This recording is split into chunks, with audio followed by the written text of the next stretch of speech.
ang multi-generation sangre reunion na pagsama-sama ni Direk Mark Reyes ang mga sangre sa kanyang 55th birthday.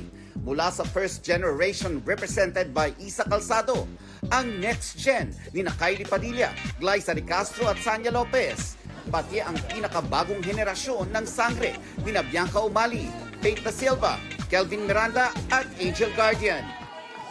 I am very happy again na magkakasama kami ng mga sangre kasi bibihira talaga na makompleto kami ng hindi work-related, kumbaga yung gagawin namin. I'm very happy na naging parte ako noong 2016 and then now si Bianca ang gaganap bilang sa Sangretera. Nakakatuwa kasi ganun kalaki yung proyekto at talagang pinaghahandaan.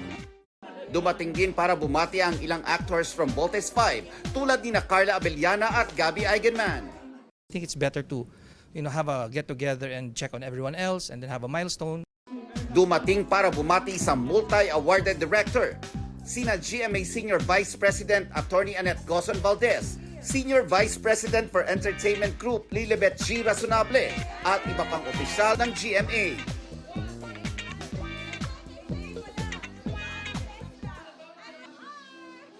Mga kapuso, maging updated sa showbiz happenings anumang oras. Mag-subscribe sa GMA Integrated News sa YouTube. At para sa mga kapuso abroad, bisitahin ang GMA Pinoy TV at www.gmanews.tv.